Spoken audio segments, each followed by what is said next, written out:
Salut, c'est Tom de la Photo Avenue. Aujourd'hui, c'est la revue photo du mois de décembre 2022.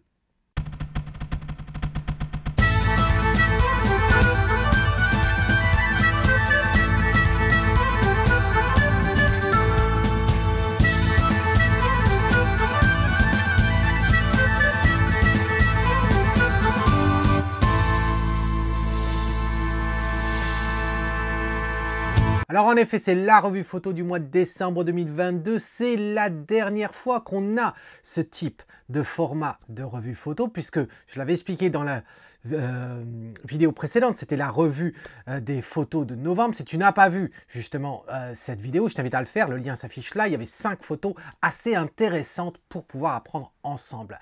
Alors en parlant du format, eh bien oui, je l'avais précisé donc dans cette vidéo, le format va changer. Au lieu de faire une vidéo qui va contenir toutes les photos qu'on m'envoie pour la revue photo public, eh bien j'ai décidé en fin de compte de faire une vidéo par photo. Ainsi la vidéo est plus courte et quand tu as 10 minutes, 15 minutes de libre, eh bien tu peux regarder une vidéo d'une revue photo plutôt que de te dire ah ben la revue elle dure 35 minutes, 45 minutes, 1 heure, eh bien il faut que je trouve ce temps de libre. Voilà, je pense que ça va faciliter un petit peu la tâche pour que tu puisses trouver du temps à regarder ces vidéos car elles sont très importantes, je pense, et ceux qui m'envoient leurs photos, ils trouvent énormément leur compte.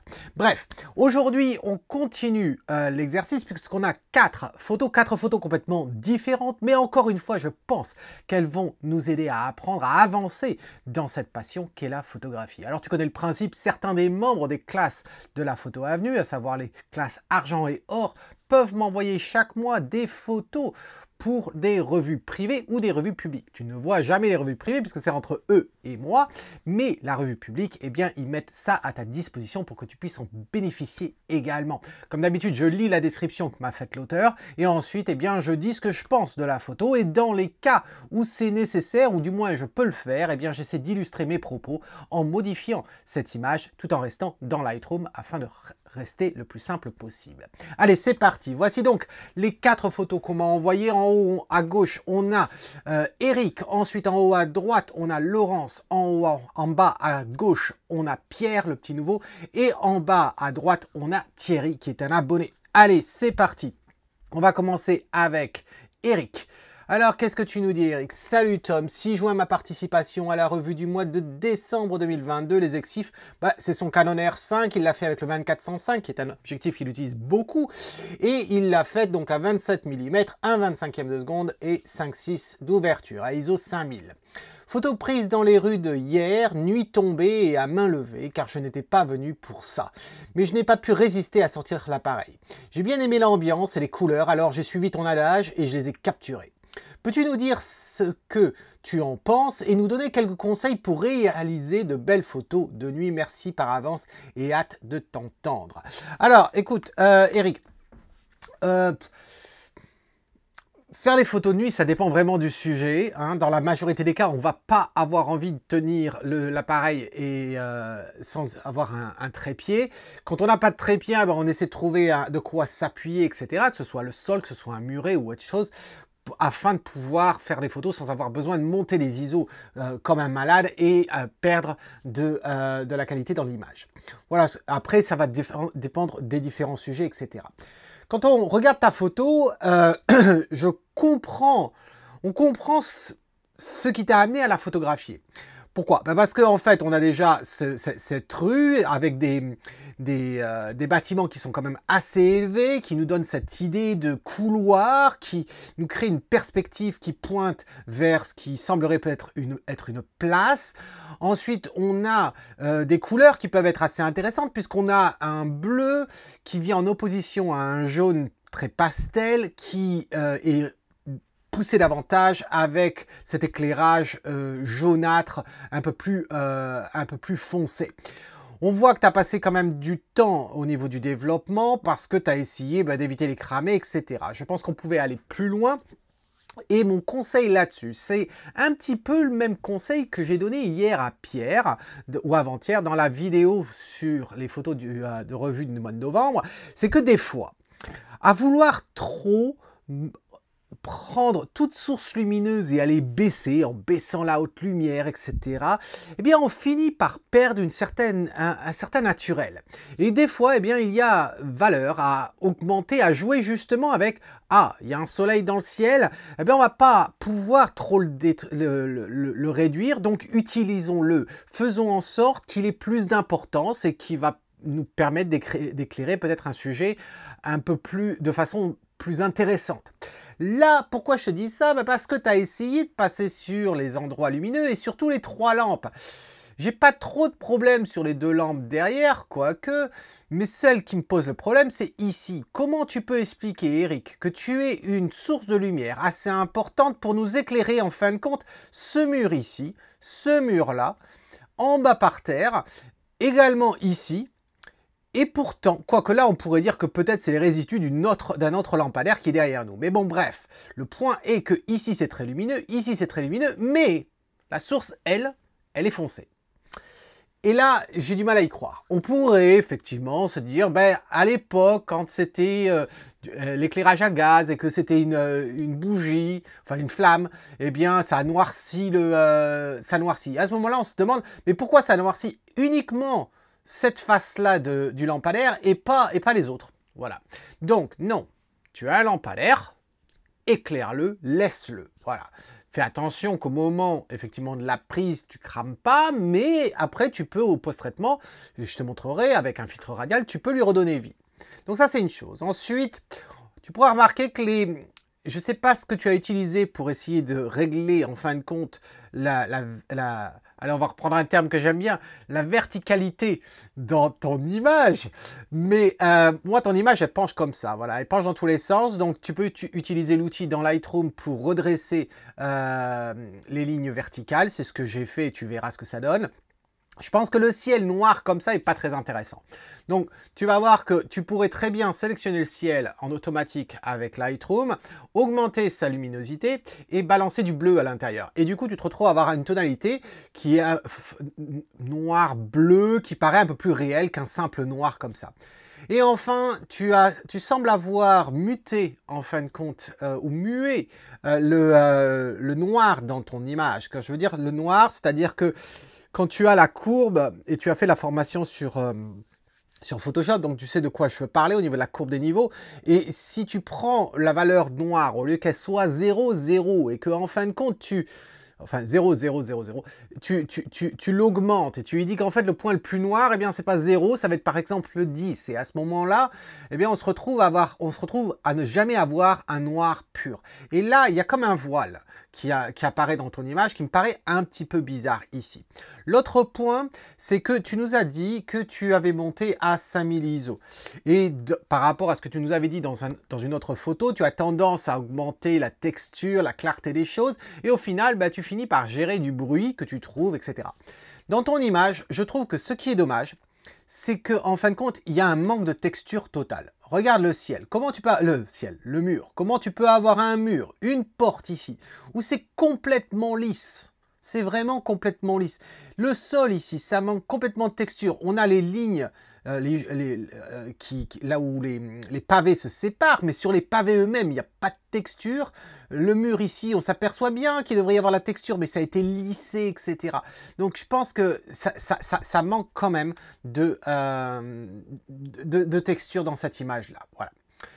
Et puis après, bon, on pourrait faire du nettoyage. Je pense que le panneau ici mériterait d'être sauté, effacé dans Photoshop. Je pense que cette petite bouche ici mériterait, parce qu'elle est lumineuse, à supprimer. La personne sur le bord ici, je l'aurais supprimé également en mettant du mur qui est là et puis du sol qui est ici. La personne qui est là, pourquoi pas la laisser? J'en sais trop rien. Moi, je l'ai laissé en tout cas. Voilà. Et puis ensuite, je pense jouer avec l'éclairage pour assombrir un poil ces parties-là sur les bordures. Celle de droite, elle est assombrie correctement. Celle de gauche ici, ça me gêne il y a un manque de dégradé sur cette partie-là. Donc ça donne quoi? Eh bien, ça donne ça. Voilà. Alors, tu peux regarder le ciel déjà. Regarde le ciel, comment il ressort par rapport à ta version. Regarde l'éclairage du lampadaire, comment il ressort par rapport à celle-ci. Tu remarqueras que l'image maintenant est redressée. Tu remarqueras qu'il y a un peu plus de... On joue sur la profondeur grâce à nos ombres. Le fait qu'on ait plus d'ombre sur la gauche ici, tu remarqueras que du coup, ça nous aide dans la perspective et ça nous aide dans la profondeur. Donc, quand il s'agit des profondeurs, tu peux avoir deux choses. Soit ce qu'il y a au fond est plus lumineux, soit ce qu'il y a au fond est plus clair. Le tout, c'est d'avoir une différence entre ce qu'il y a devant et ce qu'il y a au fond. Voilà.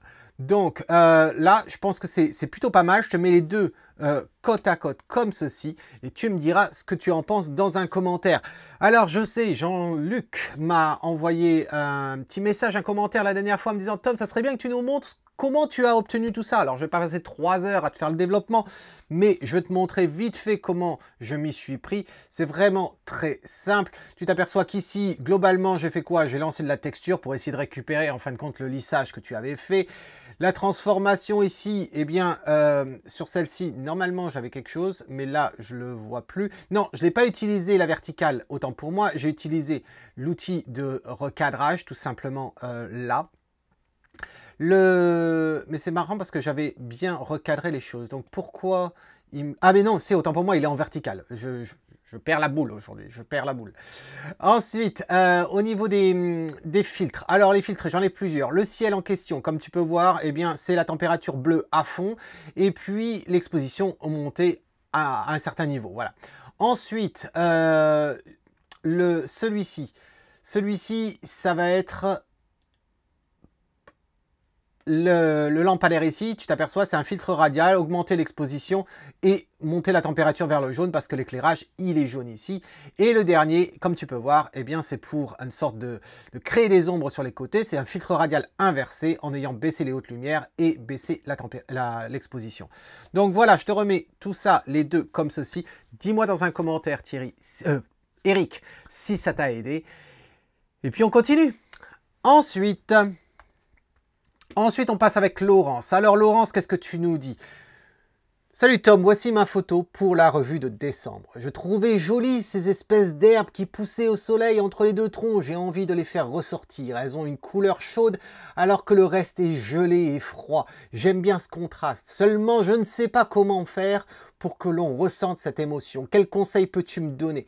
C'était fait avec un M50 à 45 mm, f9, 1/80 de seconde et ISO à 500 en mode automatique. Alors, ce qui est intéressant, Laurent, c'est qu'en fin de compte, tu as répondu à ta question dans ton commentaire. Ce qui t'a plu, c'est cette faune ici, cette flore, pardon, qui est censée être chaude alors que le reste est froid.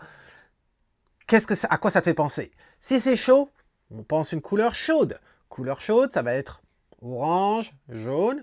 Et inversement, couleur froide, ça va tirer vers les bleus.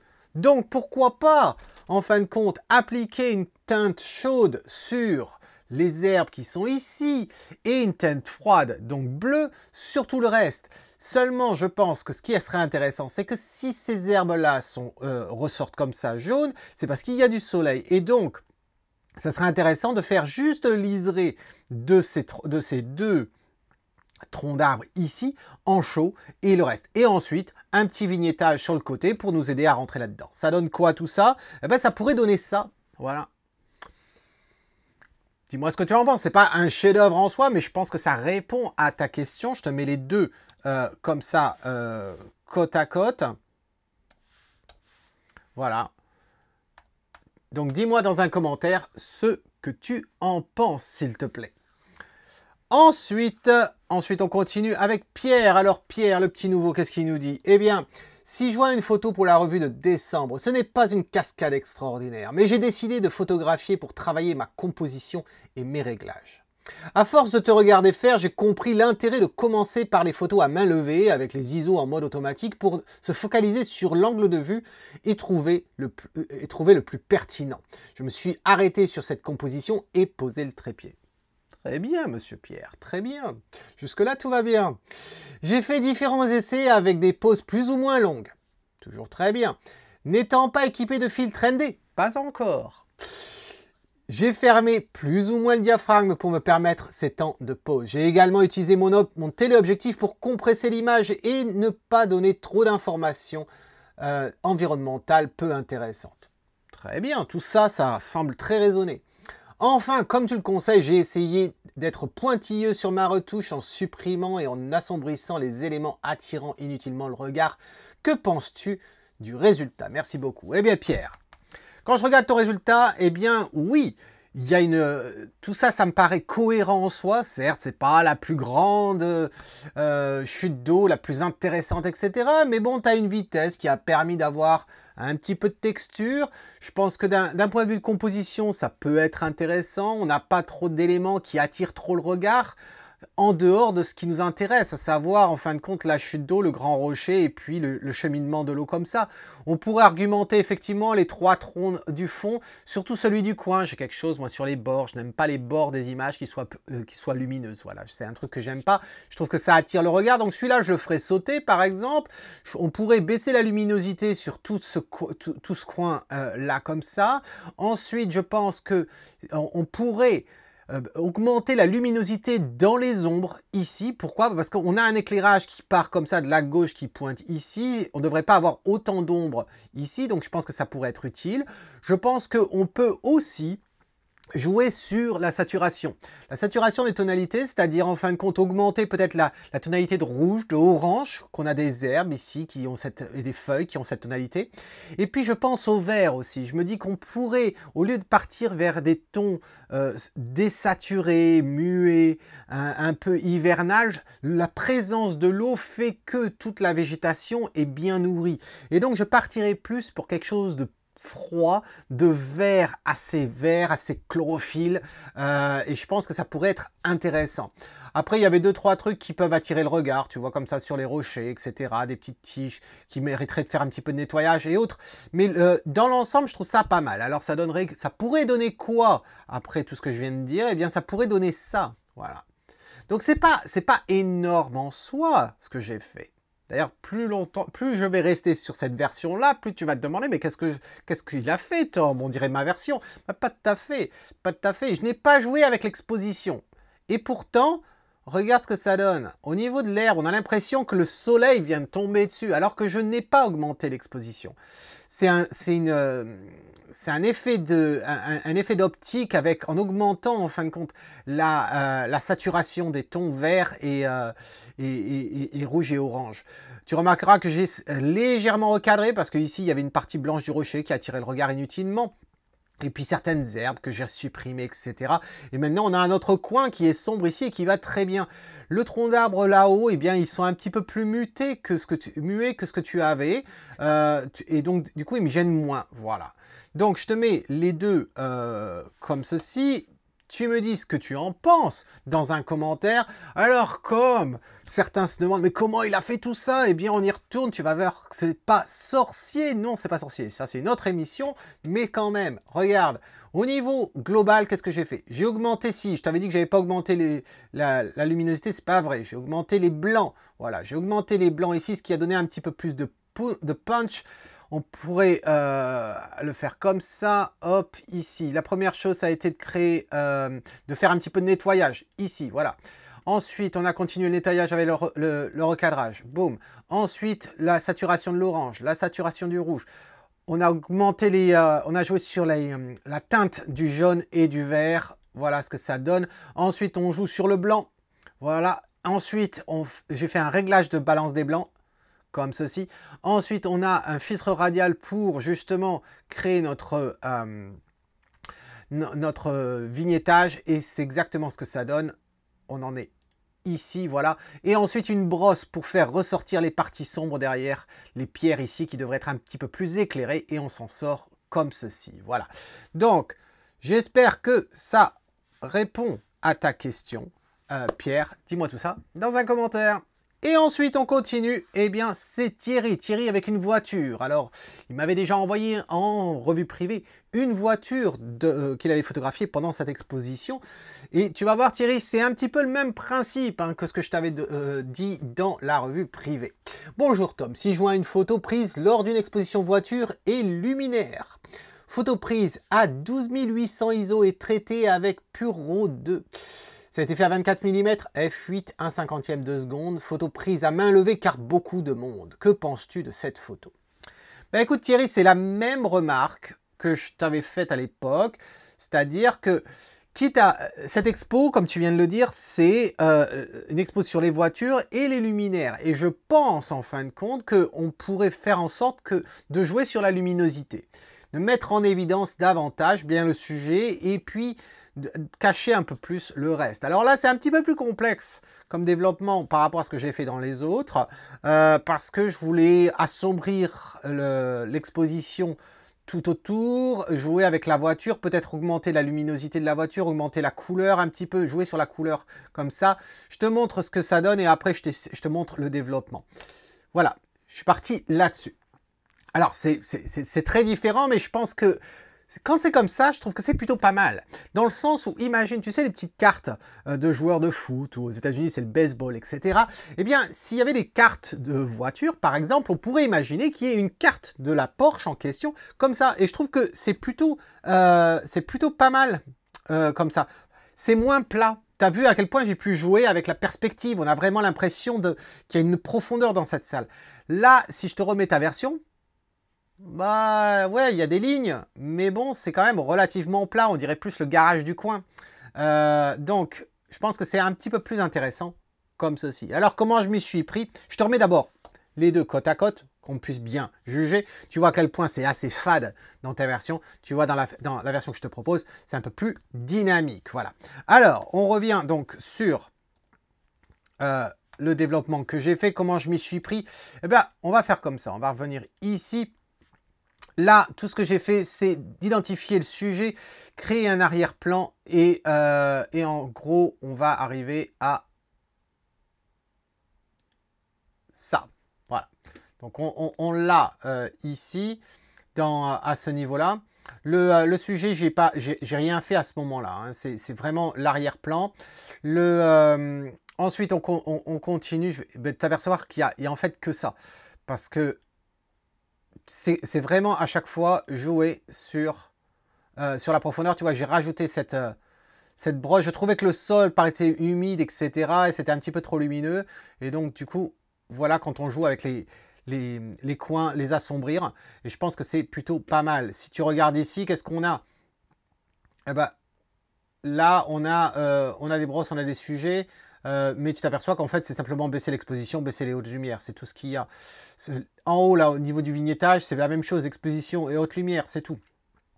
Ensuite, ici, sur celui-là, alors ça, c'est ici. Hein, avant, c'était ça. Et celui du haut, bien sûr, c'était ça. Donc, on revient sur la voiture. La voiture, j'ai eu envie de changer la couleur. Voilà. Mais tu t'aperçois que j'ai changé la saturation, j'ai changé la teinte. Voilà ce que j'ai fait. Ensuite, ici, c'était le premier filtre radial, le premier vignettage global. Tu vois que c'est simplement l'exposition que j'ai baissée. Et en fait, voilà, c'est vraiment tout. Et l'autre, sur celui-ci, eh ben, j'ai simplement augmenté l'exposition un petit peu. Voilà, du sujet qui me l'a détecté automatiquement. Donc, quand on revoit les deux photos encore côte à côte, voilà ce que ça donne. Donc, dis-moi ce que tu en penses, Thierry, dans un commentaire. Et c'est tout pour la revue photo du mois de décembre. J'espère que tu as aimé ce que j'ai pu à dire. J'espère que ça peut t'aider, toi qui m'as envoyé les photos, mais même toi, si tu ne m'as pas encore envoyé tes photos, si tu t'es pas encore décidé d'être un petit peu plus active et d'envoyer tes propres photos et d'avancer un petit peu plus. Voilà pour aujourd'hui. En attendant la prochaine fois, c'est Tom qui te dit si tu aimes ce que tu vois, eh bien capture-le. Cheers.